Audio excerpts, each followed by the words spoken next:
Si vous avez cliqué sur la vidéo, c'est sûrement que gzap et Webflow vous disent quelque chose et que vous connaissez la puissance de gzap bien utilisée sur Webflow avec les animations de texte. Aujourd'hui, je vais vous présenter une Webflow Apps. Comme d'habitude, vous commencez à connaître mon amour pour les Webflow Apps et leur facilité d'utilisation. Et je vais vous montrer comment, en un seul clic, on peut ajouter n'importe quelle animation sur Webflow. Alors l'ancienne manière, on l'a sous les yeux, c'est d'utiliser gzap texte animation de refocus. Mais voilà, il y a beaucoup de paramétrage, on comprend pas tout, et quand on est un peu néophyte et qu'on ne comprend pas totalement le code, c'est plutôt compliqué à paramétrer. On peut copier le code en bas à droite, et il faut le copier au bon endroit, ajouter des attributs sur ces textes, c'est pas vraiment pratique. Aujourd'hui, je vais vous parler de Gfluo, qui est une Webflow Apps qui a été développée par quelqu'un dont j'ai totalement oublié le nom. Sur Twitter, je le mettrai évidemment en description, et qui permet totalement d'ajouter des animations en gzap totalement en 2 minutes. Donc c'est vraiment très très pratique. Je vous ai fait un petit template pour que vous puissiez visualiser les animations disponibles. C'est disponible en description, donc vous pouvez cliquer sur ce lien et voir les animations qui sont disponibles sur la Webflow Apps.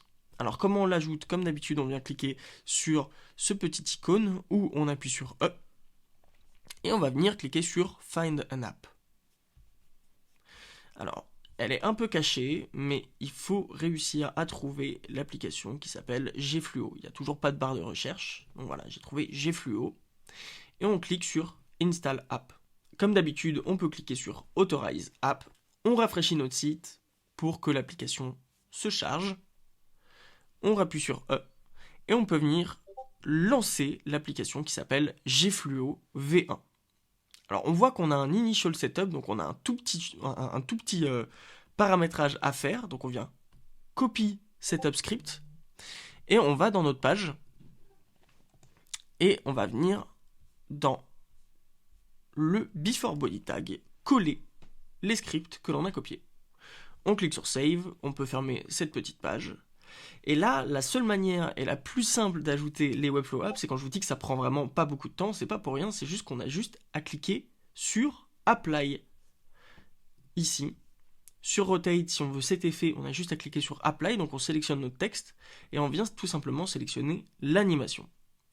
Ensuite, pour la visualiser, comme d'habitude, on publie notre site, sinon ça ne fonctionne pas.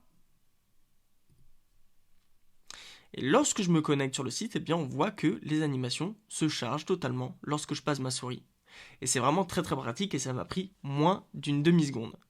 Évidemment, il y a beaucoup plus d'animations qui vont arriver, c'est vraiment la V1 de l'application, mais c'est très très prometteur. Comme d'habitude, tout ça c'est en description, toutes les informations sont en description. Et à ce propos, je m'appelle Alexandre Théier, je partage des tips sur Webflow, donc n'hésitez pas à vous abonner et à me suivre.